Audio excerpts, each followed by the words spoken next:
Hi and welcome to day 2 of our series, coming up to Christmas, looking at the people God used in the Christmas story. We're reminded once again that God used unlikely choices. Yesterday we looked at Jesus' family tree. We've seen that they were full of people who'd messed up, made mistakes, were born in the wrong place, belonged to the wrong tribe, had the wrong sort of profession, but yet despite all this, God used them for His purposes, and God made space in His family for them. What a great comfort for us to know that despite our mistakes, God also has place in His family for us. Well, today we moved on to day 2. We're looking at another unlikely choice, and that is Zechariah, the father of John the Baptist. So Luke begins his gospel, and he's talking here from verse 5 about the birth of John the Baptist foretold, leading up to Jesus' birth.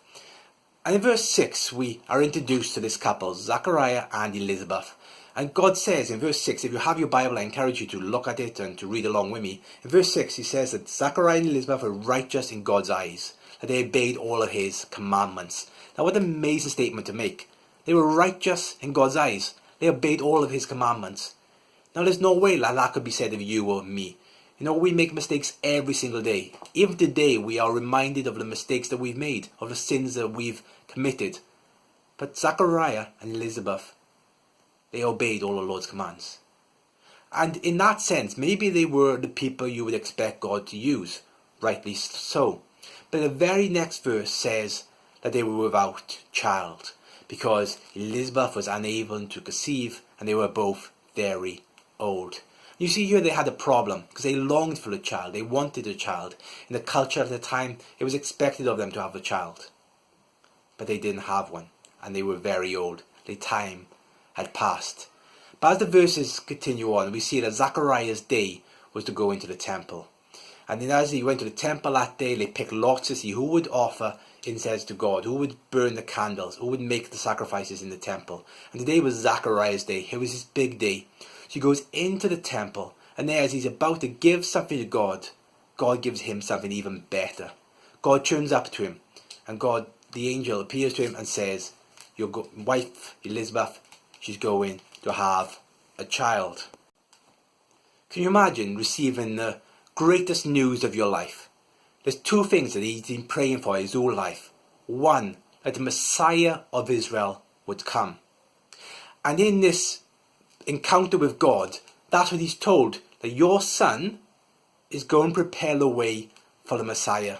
See, it's a triple answer to prayer. Not only is God answering his prayer for a son, for a child, for an heir, but also he's saying that your son is going to prepare the way for the Messiah. The Messiah is on his way. What wonderful news that must be from Zechariah.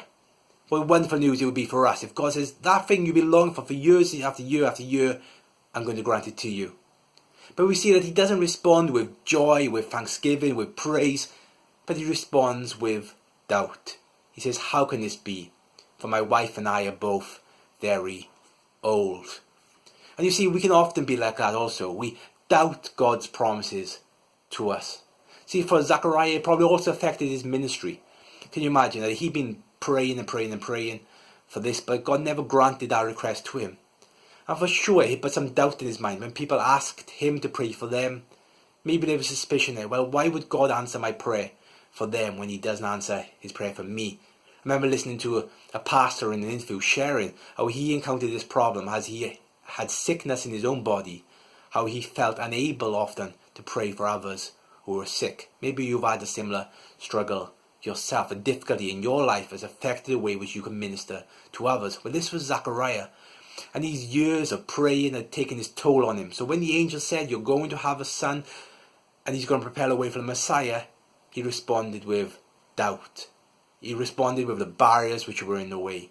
And how often we do the same thing. What made this worse for Zechariah is that he was familiar with the passage of Abraham and Sarah. He would have taught from that passage. He would have taught that how in their old age God granted them Isaac the child, the promised child, despite the barren womb, despite an impossibility. He taught it. He'd experienced God's faithfulness in the past, and yet at this moment he doubted.